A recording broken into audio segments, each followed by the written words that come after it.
En el húmedo invierno de 1872, en un callejón estrecho del barrio de Montmartre en París, existía un pequeño taller que los vecinos evitaban mencionar después del anochecer.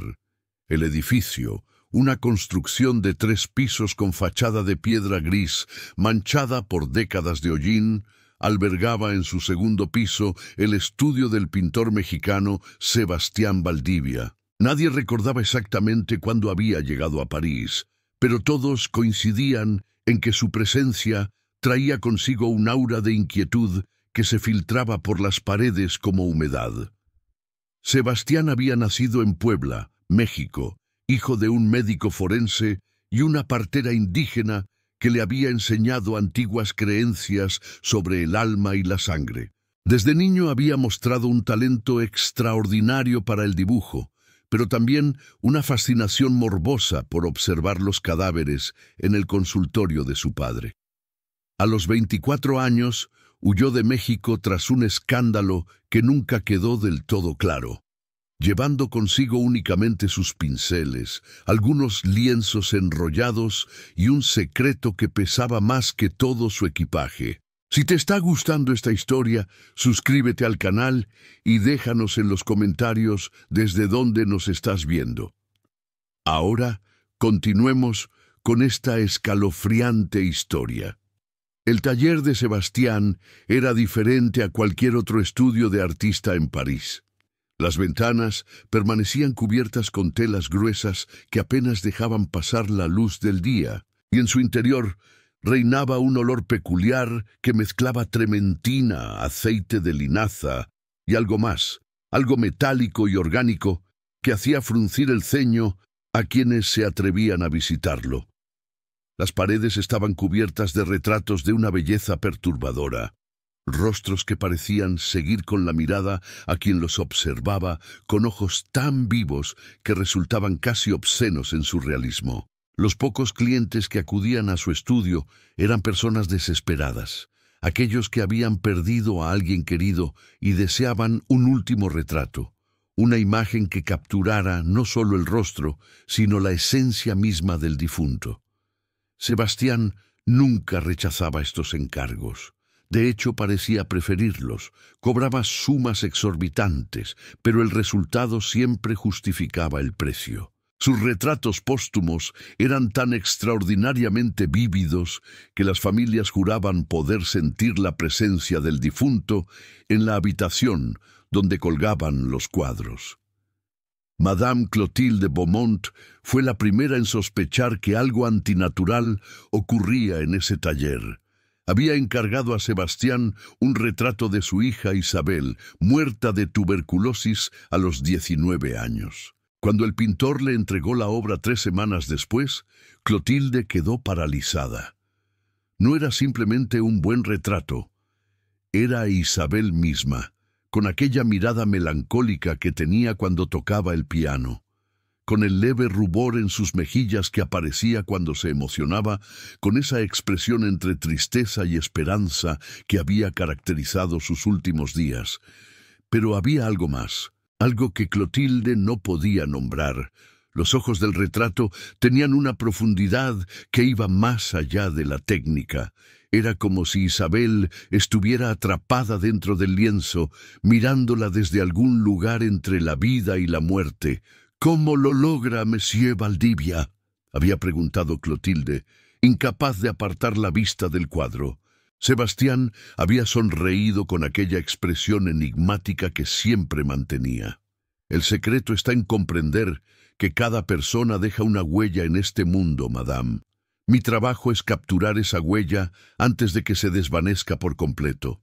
Uso técnicas que aprendí en mi tierra, métodos antiguos que los europeos han olvidado».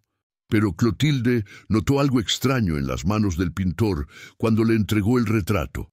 Tenía pequeñas cicatrices en las yemas de los dedos, cortes frescos que parecían hechos con un instrumento afilado. También observó manchas oscuras en sus uñas que no parecían ser simplemente pintura. Sin embargo, estaba tan conmovida por el retrato que no hizo preguntas. Pagó los 500 francos que Sebastián pedía y se llevó el cuadro a su residencia en el Boulevard Haussmann. Durante las siguientes semanas, extraños acontecimientos comenzaron a suceder en la casa de los Beaumont. Clotilde despertaba en las noches con la certeza de haber escuchado la voz de Isabel llamándola desde la sala donde colgaba el retrato. Los sirvientes se negaban a limpiar esa habitación después del anochecer, jurando que el retrato emanaba un frío antinatural que les calaba los huesos. El esposo de Clotilde, un industrial racionalista que no creía en supersticiones, admitió una noche que había visto las lágrimas en los ojos pintados de su hija, lágrimas reales que rodaban por el lienzo. Desesperada, Clotilde regresó al taller de Sebastián, pero esta vez no fue como cliente.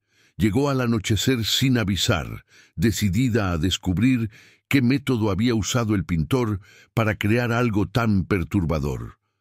Encontró la puerta del taller entreabierta, algo inusual, y subió silenciosamente las escaleras crujientes.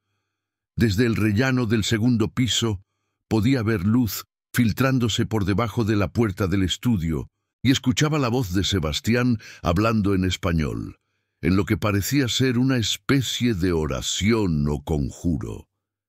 Empujó la puerta con cuidado. Lo que vio la dejó petrificada. Sebastián estaba frente a un nuevo retrato, el de un anciano que Clotilde reconoció como el marqués de Fontaine, fallecido recientemente. Pero no era la imagen lo que la horrorizaba, era el proceso. Sebastián tenía un pequeño frasco de cristal en la mano izquierda, lleno de un líquido oscuro y espeso que mezclaba meticulosamente con los óleos en su paleta.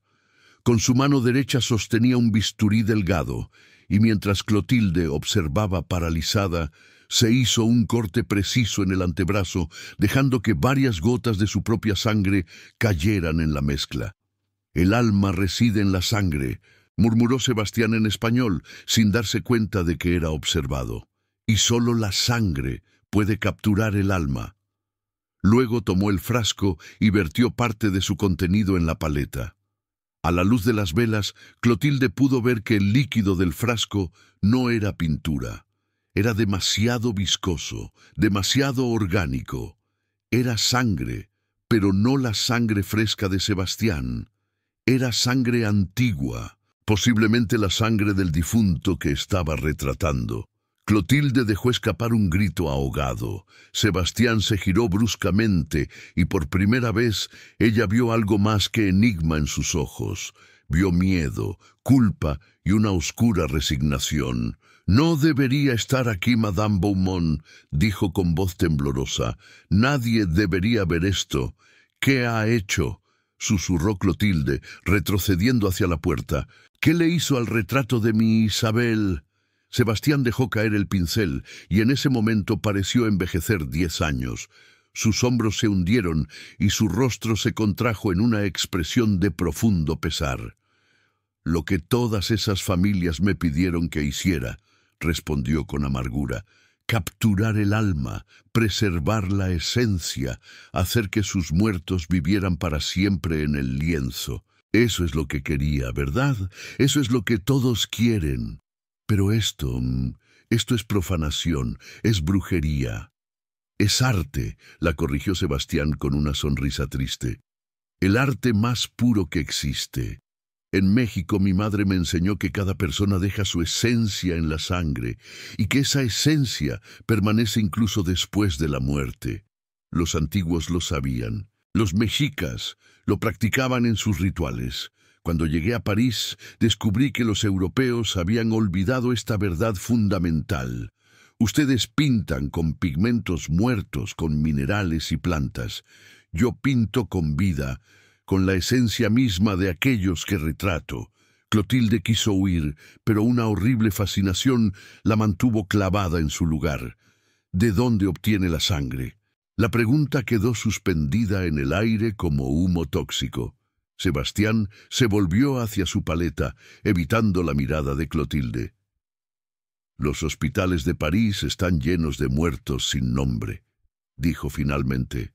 Los depósitos de cadáveres desechan sangre todos los días. Tengo un contacto en la morgue de la Ile de la Cité, un asistente que comprende el valor del arte. Me proporciona muestras de aquellos que ya no tienen familia que los reclame.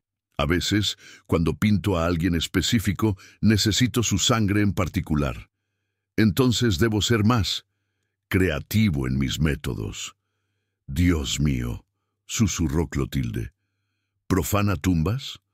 Solo cuando es necesario, admitió Sebastián sin remordimiento. Una pequeña muestra es suficiente. Unas pocas gotas mezcladas con mi propia sangre y los óleos tradicionales. El cuerpo no lo extraña, pero el resultado... el resultado es lo que usted vio en el retrato de su hija. Vida eterna capturada en el lienzo. Clotilde finalmente encontró la fuerza para moverse. Salió corriendo del taller, bajó las escaleras tropezando y emergió a la calle con el corazón latiéndole salvajemente. Pero no fue a la policía. En lugar de eso, regresó a su casa y se encerró en la sala donde colgaba el retrato de Isabel. Durante horas estuvo allí, mirando los ojos pintados de su hija, buscando alguna señal de que lo que Sebastián había dicho era verdad, de que Isabel realmente estaba presente de alguna forma en ese lienzo. Y entonces, en la quietud de la medianoche, el retrato parpadeó. No fue su imaginación. Clotilde lo vio claramente. Los ojos pintados de Isabel se cerraron por un instante y luego se abrieron nuevamente, enfocándose directamente en ella. Los labios del retrato se curvaron en una sonrisa débil y Clotilde escuchó, tan claramente como si estuviera en la habitación, la voz de su hija susurrando. «Mamá, estoy atrapada». El grito de Clotilde despertó a toda la casa. Su esposo y los sirvientes la encontraron desmayada frente al retrato, que colgaba inmóvil en la pared como cualquier pintura ordinaria. Pero cuando la reanimaron y ella trató de explicar lo que había presenciado, nadie le creyó. Dijeron que era el dolor, la locura del duelo. La llevaron a su habitación y llamaron a un médico que le recetó láudano para calmar sus nervios. Sin embargo, Clotilde no estaba loca. Durante los siguientes días, otros propietarios de retratos pintados por Sebastián Valdivia comenzaron a reportar fenómenos similares. El barón de Rousseau juró que el retrato de su difunto hermano lo había llamado por su nombre. La viuda Margot afirmó que el retrato de su esposo sangraba por la nariz cada vez que ella mencionaba su infidelidad pasada. Un comerciante de vinos llamado Henri Dubois rompió el retrato de su padre con una botella después de asegurar que los ojos pintados lo seguían constantemente, juzgándolo por cada decisión que tomaba en el negocio familiar. Las historias se propagaron por París como una enfermedad. Pronto el nombre de Sebastián Valdivia era pronunciado en susurros temerosos en los salones de la alta sociedad. Algunos lo llamaban genio, un artista que había descubierto el secreto para capturar el alma humana. Otros lo consideraban un monstruo, un brujo que practicaba artes oscuras importadas de tierras salvajes. La iglesia empezó a prestar atención. El párroco de Saint-Pierre de Montmartre visitó varios de los retratos y los declaró objetos de naturaleza demoníaca. Fue entonces cuando apareció el inspector Gustave Marchand de la prefectura de policía. Marchand era un hombre metódico de 50 años, escéptico por naturaleza y entrenado para no creer en supersticiones. Sin embargo, la cantidad de denuncias relacionadas con los retratos de Valdivia era demasiado grande para ignorarlas. Decidió investigar personalmente al pintor mexicano. Su primera visita al taller fue durante el día. Sebastián lo recibió con cortesía cautelosa, ofreciéndole té y mostrándole su trabajo con orgullo profesional. El estudio estaba impecablemente limpio. Los pinceles ordenados por tamaño, los lienzos apilados cuidadosamente, las pinturas etiquetadas en francés y español. Marchand examinó varios retratos terminados y admitió, aunque a regañadientes, que la habilidad técnica del artista era excepcional. «Monsieur Valdivia», comenzó Marchand sacando su libreta, «he recibido múltiples quejas sobre sus obras. Personas que afirman que sus retratos son anormales. ¿Tiene alguna explicación?» Sebastián sonrió, pero la sonrisa no alcanzó sus ojos. «Inspector, el arte verdaderamente excepcional siempre perturba a quienes no están preparados para enfrentarse a él. Yo pinto con una intensidad emocional que algunos encuentran inquietante, pero no hay nada ilegal en pintar bien.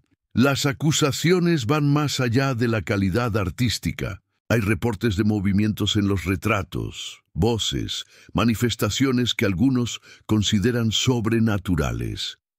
¿Y usted cree en lo sobrenatural, inspector?» Marchand cerró su libreta bruscamente. «Creo en hechos. Y el hecho es que hay múltiples testimonios consistentes sobre fenómenos anómalos relacionados con su trabajo. También tengo informes de que frecuenta la morgue de la Ile de la Cité con regularidad inusual y que ha sido visto en varios cementerios de París durante las horas nocturnas. ¿Qué tiene que decir al respecto?» Por primera vez, Sebastián mostró signos de nerviosismo. Sus manos temblaron ligeramente mientras dejaba su taza de té. «Estudio anatomía, inspector, como todos los grandes artistas. Miguel Ángel diseccionaba cadáveres para comprender la estructura muscular. Leonardo da Vinci hacía lo mismo. Yo simplemente sigo esa tradición.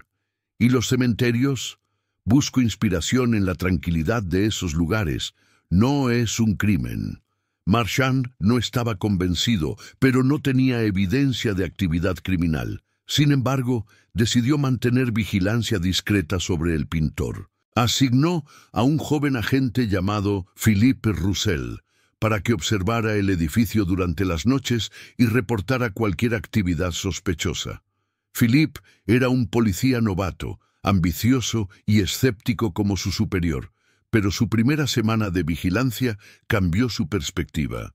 El tercer día, a las 2 de la madrugada, vio a Sebastián salir del edificio con una maleta pequeña. El pintor caminó rápidamente por las calles vacías de Montmartre hasta llegar al cementerio de Montmartre, donde desapareció entre las tumbas.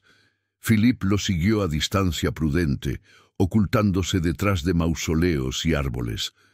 Lo que presenció lo dejó helado. Bajo la luz de una linterna cubierta, Sebastián se arrodilló junto a una tumba reciente. Sacó una pequeña pala plegable de su maleta y comenzó a cavar. No excavó profundo, solo lo suficiente para alcanzar el ataúd de madera. Con un cincel y un martillo, abrió cuidadosamente una pequeña sección del féretro y extrajo algo con unas pinzas largas. Philippe no pudo ver exactamente qué era, pero vio a Sebastián colocar el objeto en un frasco de cristal antes de rellenar cuidadosamente el agujero y alisar la tierra para que no se notara la perturbación. Philippe esperó hasta que Sebastián se marchó antes de acercarse a la tumba. La lápida indicaba que allí yacía Edouard Morel, un arquitecto fallecido 3 días antes. El joven policía sintió náuseas. Corrió de vuelta a la prefectura y despertó al inspector Marchand con su informe. «Tenías razón, inspector. Profana tumbas. Lo vi con mis propios ojos». Marchand se vistió rápidamente. «¿Obtuviste muestras? ¿Viste claramente qué extrajo del cadáver?» «No quise acercarme demasiado, pero parecía algo pequeño, posiblemente sangre u otro fluido. Lo colocó en un frasco. Era suficiente para una orden de arresto». Al amanecer, Marchand llegó al taller de Sebastián con 4 agentes. Golpearon la puerta con fuerza. «Abra en nombre de la ley. Monsieur Valdivia está bajo arresto por profanación de tumbas». No hubo respuesta. Derribaron la puerta y subieron rápidamente las escaleras. El taller estaba en silencio, demasiado silencio. Cuando entraron al estudio principal, encontraron una escena que se grabaría en la memoria de todos los presentes por el resto de sus vidas. Sebastián Valdivia estaba sentado frente a su caballete, inmóvil. Frente a él había un retrato casi terminado, su propio autorretrato. En la mesa a su lado, una docena de frascos contenían líquidos de diferentes tonalidades de rojo y marrón. Algunos estaban etiquetados con nombres: Isabelle Beaumont, Marqués de Fontaine, Edouard Mogel. Pero lo más perturbador era el estado del propio Sebastián.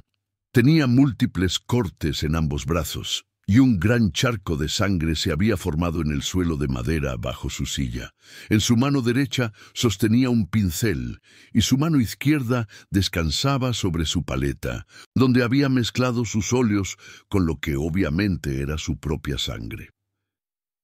Marchand se acercó cautelosamente y verificó el pulso del pintor.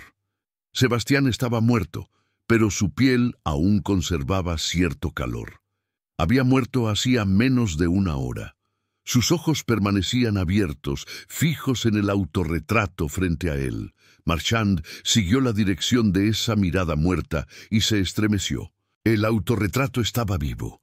No había otra forma de describirlo. Los ojos pintados parpadeaban. La boca se movía ligeramente como si intentara hablar. Y en la expresión del retrato había algo que el Sebastián real nunca había mostrado: terror absoluto. Era como si el pintor hubiera capturado su propia alma en el lienzo un instante antes de morir.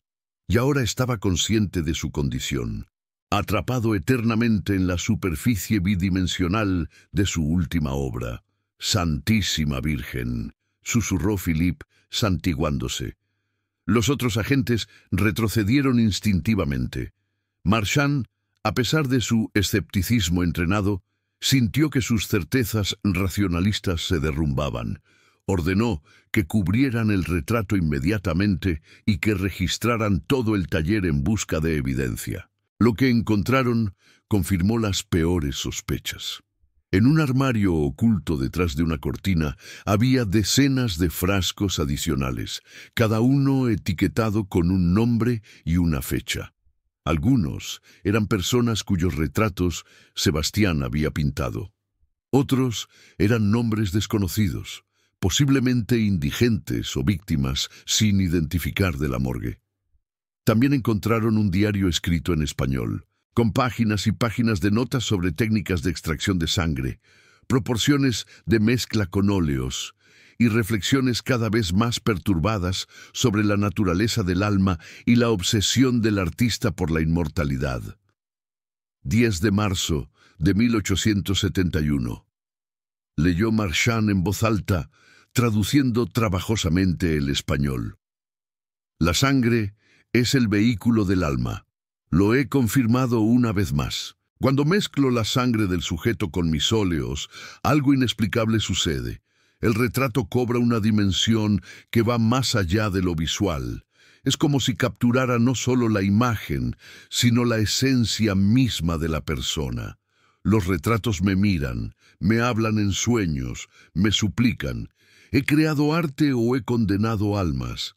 Más adelante, las entradas se volvían más oscuras. 15 de julio de 1871. Ya no puedo dormir. Todas las noches escucho las voces de aquellos que he pintado. Me llaman maestro y carcelero.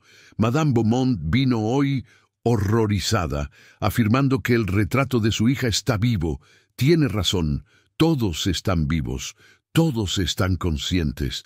Y todos sufren, atrapados en superficies planas, incapaces de moverse, de sentir, de existir plenamente. ¿Qué he hecho? La última entrada era de 2 días antes, 8 de noviembre de 1872. He tomado una decisión. Si este es el destino de todos aquellos que pinto, entonces debo experimentarlo yo mismo. Pintaré mi propio retrato usando mi propia sangre, toda ella si es necesario. Seré el último en unirse a esta galería de almas atrapadas. Quizás entonces encontraré respuestas. O quizás solo encontraré el castigo que merezco. Marchand cerró el diario lentamente. El caso estaba cerrado técnicamente. Sebastián Valdivia estaba muerto por su propia mano, un suicidio ritual después de meses o años de profanar tumbas y practicar lo que solo podía describirse como brujería sangrienta. Pero las preguntas que quedaban no tenían respuestas racionales. ¿Qué hacer con los retratos que ya existían en casas por todo París? ¿Qué decirles a las familias que los poseían? La decisión oficial fue discreta. Se ordenó que todos los retratos conocidos pintados por Sebastián Valdivia fueran confiscados y destruidos. La Iglesia apoyó la medida, enviando sacerdotes para bendecir cada cuadro antes de su destrucción.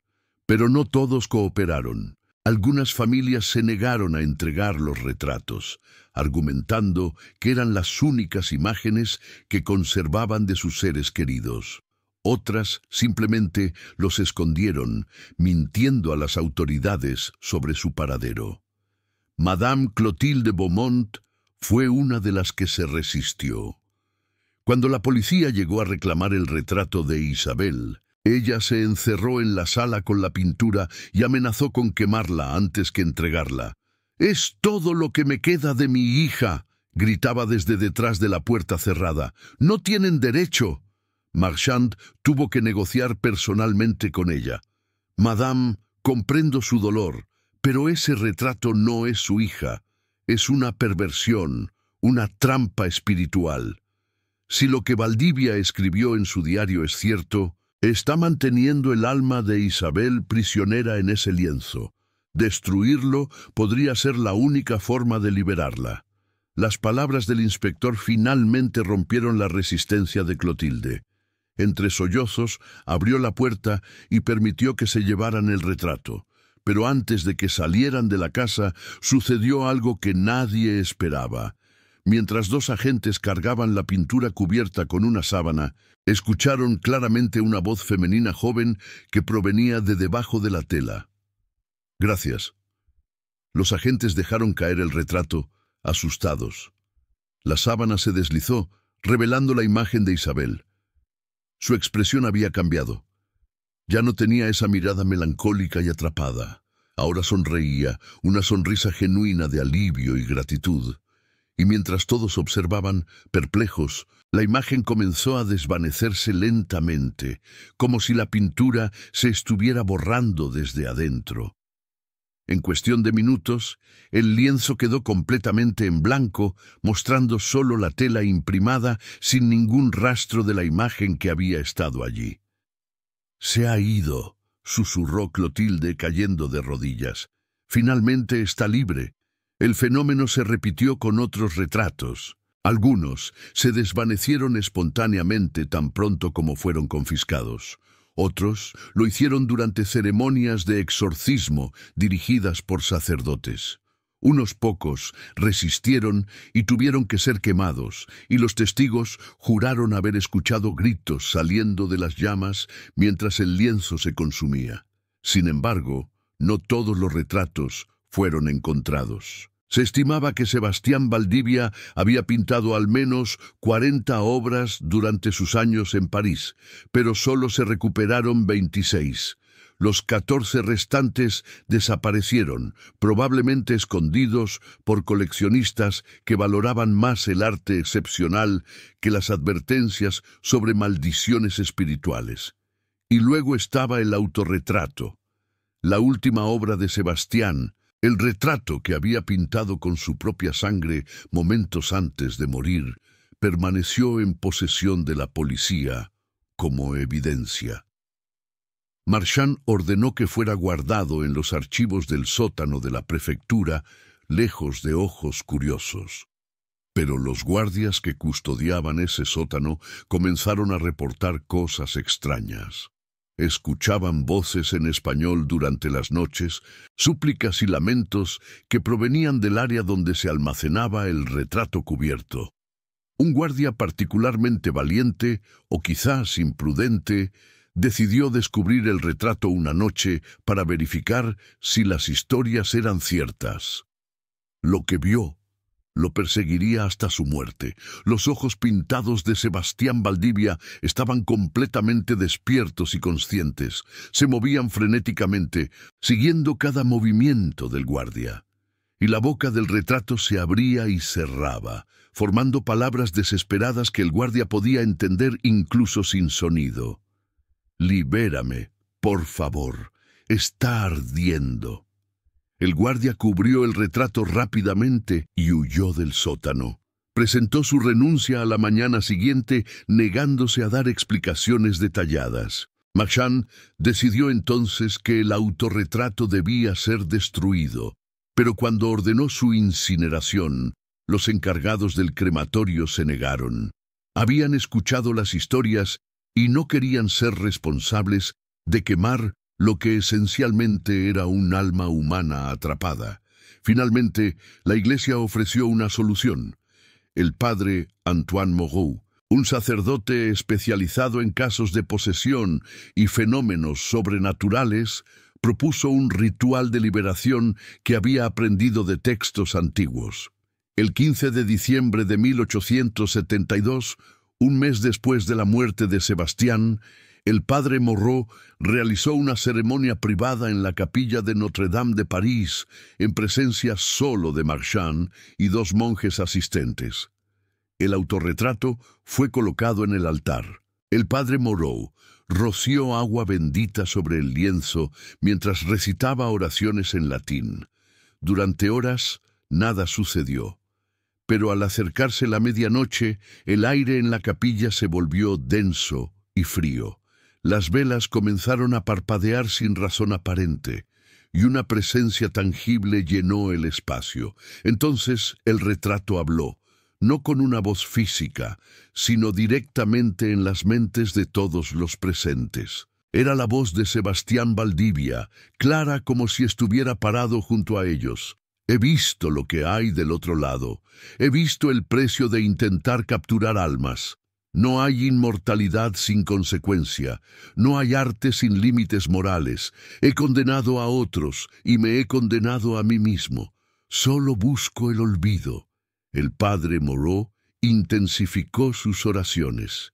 En el nombre del Padre, del Hijo y del Espíritu Santo, libero a este espíritu de sus ataduras terrenales, que encuentre paz en el más allá y perdón por sus transgresiones.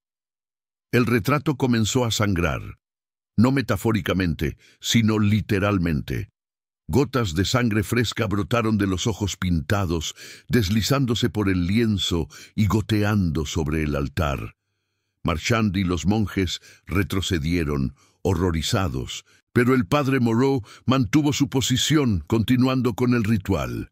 La sangre fluyó durante varios minutos, empapando la tela, hasta que finalmente, con un suspiro que pareció llenar toda la capilla, el retrato quedó en silencio. Cuando se atrevieron a acercarse, descubrieron que la imagen había cambiado.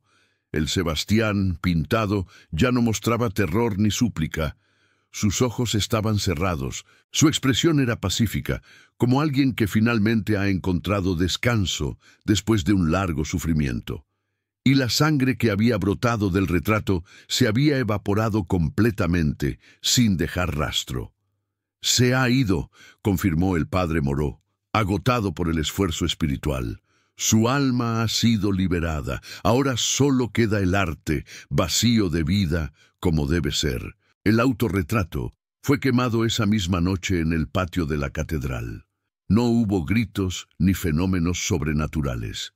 El lienzo se consumió tranquilamente, convirtiéndose en cenizas que fueron esparcidas en el río Sena. Con su destrucción, se cerró oficialmente el caso de Sebastián Valdivia, el pintor mexicano que había mezclado sangre con óleo para capturar almas. Pero las consecuencias de su arte perdurarían. En los años siguientes comenzaron a surgir historias sobre los retratos perdidos, aquellos 14 que nunca fueron recuperados. Un comerciante de antigüedades en Lyon reportó haber vendido un retrato de origen desconocido que el comprador devolvió después de una semana, afirmando que los ojos lo seguían constantemente y que escuchaba susurros en español durante las noches. Una familia noble en Marsella heredó un retrato de un antepasado que no reconocían, firmado con las iniciales SB, y experimentaron una serie de muertes inexplicables hasta que finalmente quemaron el cuadro. Incluso décadas después, en los albores del siglo XX, coleccionistas de arte oscuro buscaban activamente las obras perdidas de Valdivia. Se habían convertido en objetos de leyenda, piezas de un capítulo oscuro en la historia del arte que mezclaba genio, locura y lo sobrenatural. Se decía que quien poseyera uno de esos retratos poseía literalmente un alma humana, y que tal poder venía con un precio terrible. El inspector Marchand, ya retirado, pasó sus últimos años recopilando información sobre Sebastián Valdivia, intentando comprender cómo un artista talentoso se había convertido en algo tan monstruoso. Viajó a México en 1890, siguiendo los rastros del pasado del pintor. En Puebla, encontró a descendientes de la familia Valdivia que le contaron una historia diferente a la que Sebastián había narrado en París. Sebastián no había huido de México solo por un escándalo artístico. Había estado involucrado en la muerte de una joven mujer llamada Carmen, su modelo y amante. Carmen había desaparecido misteriosamente después de posar para un retrato que Sebastián había pintado usando métodos que nadie comprendía completamente. Cuando finalmente encontraron su cuerpo semanas después, estaba completamente exangüe, drenada de toda su sangre. Sebastián había desaparecido antes de que pudieran arrestarlo, llevándose consigo el retrato de Carmen. Era un retrato extraordinario, le contó una tía anciana de Sebastián a Marchand, tan vivo que daba miedo. Los ojos de Carmen en ese cuadro te seguían por toda la habitación, y cuando se llevó el retrato, fue como si se hubiera llevado su alma también. Su familia juró que a veces podían escuchar su voz llamándolos desde algún lugar lejano, como si estuviera perdida entre mundos.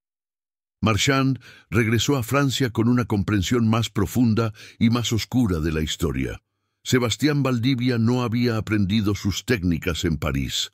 Las había perfeccionado allí, pero las había desarrollado primero en México, experimentando con su propia amante. Carmen había sido su primera víctima, y los retratos póstumos de París eran simplemente una continuación de esa primera transgresión horrible.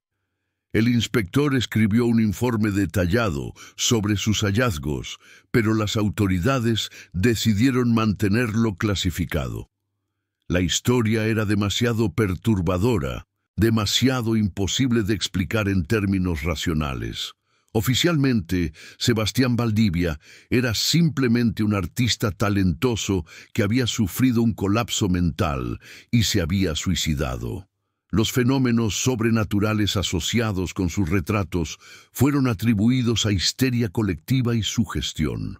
Pero aquellos que habían estado allí, que habían visto los retratos moverse y sangrar, que habían escuchado las voces atrapadas en el lienzo, sabían la verdad. El arte de Sebastián Valdivia había cruzado una línea que nunca debió cruzarse. Había buscado capturar no solo la apariencia, sino la esencia. No solo la imagen, sino el alma misma. Y en ese proceso había condenado a docenas de personas a una existencia atrapada, conscientes pero impotentes, vivas pero no viviendo. En sus últimos años, Marchand visitaba a veces el cementerio de Montparnasse, donde finalmente habían enterrado los restos de Sebastián Valdivia. La tumba era simple, sin adornos, marcada solo con nombre y fechas. Nadie dejaba flores allí. Nadie rezaba por su alma. El inspector se preguntaba si Sebastián realmente había encontrado paz después de su muerte, o si su espíritu permanecía atrapado en algún lugar, experimentando el mismo tormento que había infligido a tantos otros. Una tarde lluviosa de noviembre de 1901, 29 años después de los eventos, Marchand estaba sentado frente a la tumba cuando se le acercó un hombre joven, vestido con ropas de viaje polvorientas. Se presentó como Miguel Valdivia, nieto de Sebastián, que había viajado desde México específicamente para visitar la tumba de su abuelo. «Mi familia nunca habla de él», dijo Miguel con tristeza. «Es como si quisieran borrar su existencia por completo. Pero encontré algunos de sus cuadros en el ático de la casa familiar, retratos que pintó antes de venir a París. Son extraordinarios, inspector, pero también aterradores. Hay algo en esos ojos». Marchand sintió un escalofrío. «¿Todavía conservan esos retratos?» «Los quemé», admitió Miguel. «Todos. No podía vivir en una casa con esas miradas siguiéndome. Pero antes de destruirlos encontré algo. Cartas que mi abuelo escribió a mi abuela antes de su muerte. En una de ellas explicaba por qué hacía lo que hacía». Miguel sacó una carta doblada de su bolsillo y se la entregó a Marchand. El inspector la abrió con manos temblorosas y leyó: «Querida madre, comprendo que lo que hago es considerado una abominación por muchos, pero debes entender que yo no busco hacer daño, busco preservar lo que la muerte arrebata. Cada persona que muere lleva consigo un universo de experiencias, conocimientos, amor. Todo eso se pierde para siempre cuando el cuerpo perece. Mi arte busca preservar esos universos. Sí, capturo almas en mis lienzos, pero lo hago para que no se pierdan en el olvido. ¿No es eso noble? ¿No es eso lo que todo arte verdadero intenta hacer, capturar la esencia eterna?» Marchand devolvió la carta lentamente. «Noble en intención quizás, pero monstruoso en ejecución. Tu abuelo confundió preservación con aprisionamiento. Hay una diferencia entre recordar a los muertos y mantenerlos atrapados entre mundos». Miguel asintió tristemente. «Lo sé. Por eso quemé sus obras. Por eso vine aquí, para hacer las paces con lo que fue. Pero debo preguntarle, inspector, ¿cree usted que realmente funcionó? ¿Logró capturar almas o simplemente creó ilusiones tan perfectas que la gente creyó que eran reales?» Era la pregunta que Marchand se había hecho miles de veces en casi 3 décadas. Después de un largo silencio respondió: «He visto cosas que no puedo explicar con lógica o razón. Vi retratos que sangraban, que hablaban, que se desvanecían cuando eran liberados. Vi el alma de tu abuelo atrapada en su propio autorretrato, sufriendo conscientemente. No sé si fue magia, brujería o algo que la ciencia aún no comprende, pero sí sé que era real, tan real como estamos tú y yo aquí ahora». Miguel permaneció en silencio, asimilando las palabras. Finalmente preguntó: «¿Cree que encontró paz después de morir?» Marchand miró la tumba, pensando en aquella noche en Notre Dame, cuando el padre Moreau había liberado el espíritu atrapado en el autorretrato. «Quiero creer que sí, que el ritual funcionó y que finalmente experimentó la liberación que había negado a tantos otros. Pero honestamente, no lo sé. Los pecados de tu abuelo fueron graves. Profanó la muerte misma. El precio de eso podría ser más de lo que cualquier ritual puede absolver».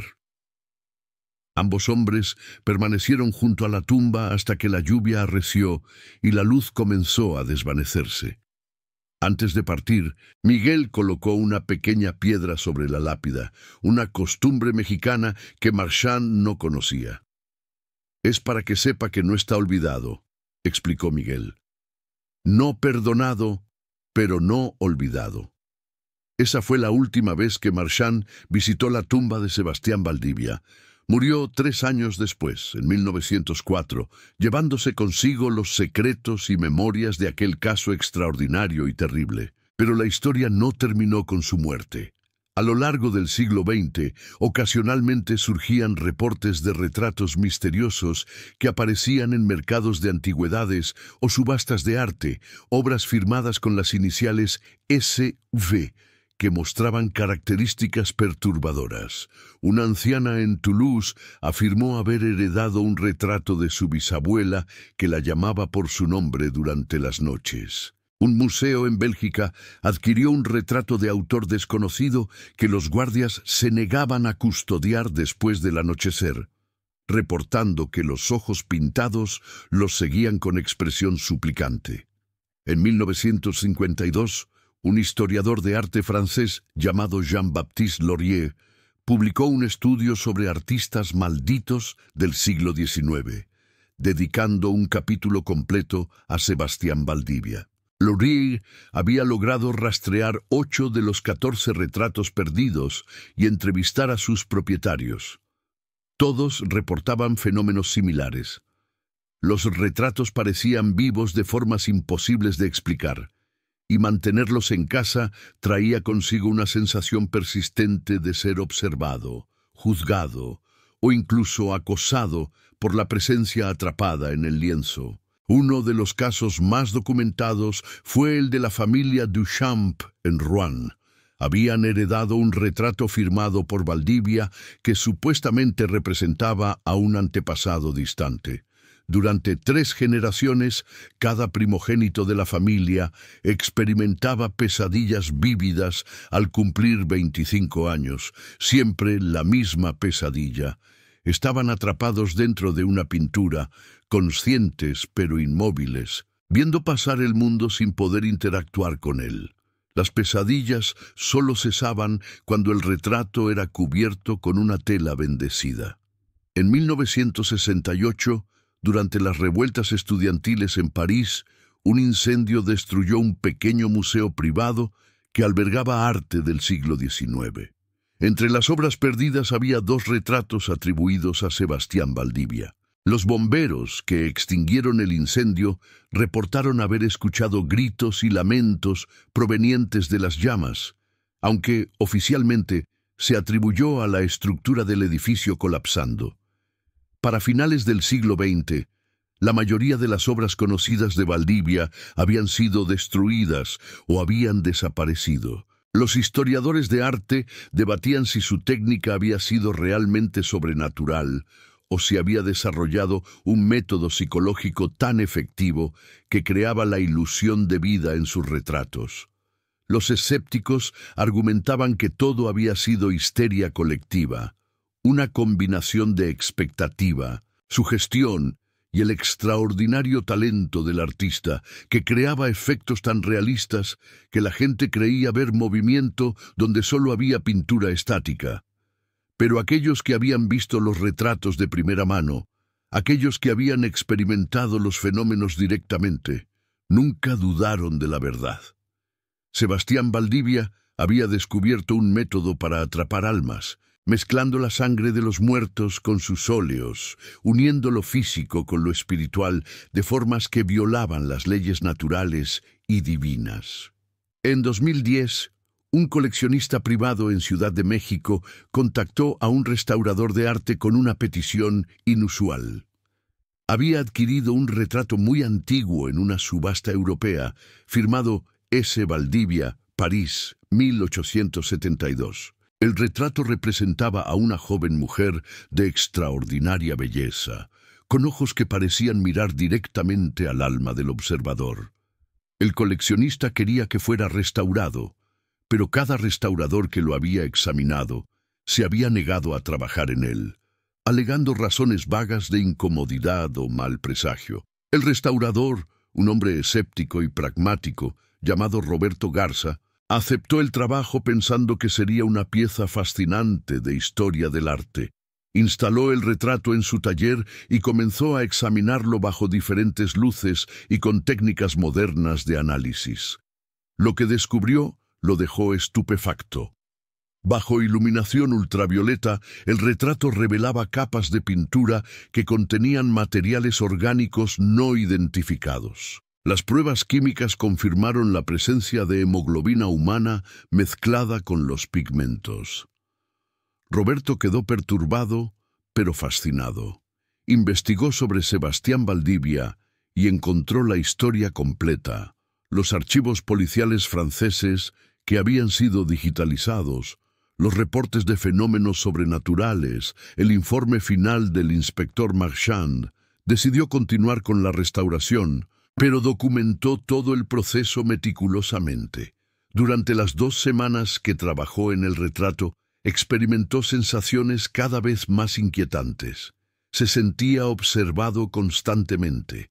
Escuchaba susurros en un idioma que no comprendía, posiblemente español antiguo o incluso náhuatl. Una noche, mientras trabajaba tarde, juró ver las lágrimas en los ojos pintados de la joven, lágrimas reales que rodaban por el lienzo restaurado. Roberto completó la restauración, pero se negó a devolver el retrato al coleccionista. En su lugar, contactó a la Iglesia Católica en México, específicamente a un sacerdote jesuita que se especializaba en casos de objetos malditos o poseídos. El padre Ignacio Mendoza examinó el retrato y confirmó lo que Roberto sospechaba: la presencia de algo consciente y atrapado dentro de la obra. Esto es exactamente lo que los antiguos textos describen, explicó el padre Mendoza. Una trampa espiritual. El alma de esta joven ha estado prisionera en este lienzo durante más de 130 años. Es un tormento inimaginable. Se realizó un ritual de liberación similar al que el padre Moreau había realizado en París en 1872. Durante la ceremonia, en una capilla privada iluminada solo por velas, el retrato comenzó a cambiar. La expresión de la joven pasó de melancolía a shock, luego a comprensión y finalmente a algo parecido a la gratitud. Su boca pintada se movió formando una palabra silenciosa: «Gracias». Y entonces, como había sucedido con el retrato de Isabel Beaumont más de un siglo antes, la imagen comenzó a desvanecerse. Los colores se diluyeron, las formas se borraron, y en cuestión de minutos el lienzo quedó completamente en blanco, liberando finalmente al alma que había estado prisionera durante tanto tiempo.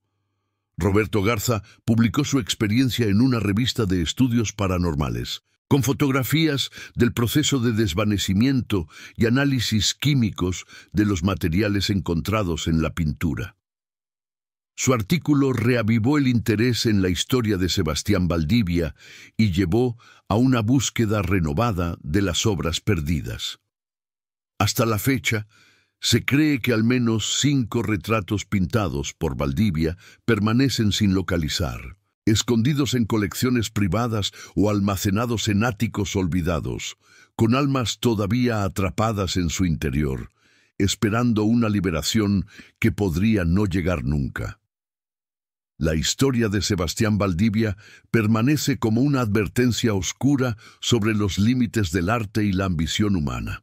En su búsqueda de crear la obra perfecta, de capturar no solo la imagen, sino la esencia misma de la humanidad, cruzó líneas que nunca debieron cruzarse. Mezcló sangre con óleo, lo mortal con lo inmortal, el arte con la brujería, y en el proceso condenó a docenas de almas a un tormento eterno, conscientes pero impotentes, vivas pero no viviendo. Su legado no es el de un genio artístico, sino el de una advertencia: hay cosas que no deben ser capturadas, preservadas o poseídas. El alma humana es una de ellas, y aquellos que intentan aprisionarla, ya sea por amor al arte, miedo a la muerte o simple arrogancia, pagan un precio terrible. Como Sebastián Valdivia descubrió demasiado tarde, el artista que busca capturar almas terminará perdiendo la suya propia. En las noches tranquilas de París, algunos todavía afirman escuchar voces susurrando en español desde los viejos edificios de Montmartre. Voces de aquellos que nunca fueron liberados, atrapados para siempre en lienzos perdidos u olvidados. Y en México, en algún ático polvoriento de Puebla, Quizás permanezca todavía el primer retrato que Sebastián Valdivia pintó usando su técnica maldita. El retrato de Carmen, su amante asesinada, el alma que inauguró su galería de tormento, esperando en la oscuridad una liberación que después de más de 150 años parece cada vez menos probable de llegar.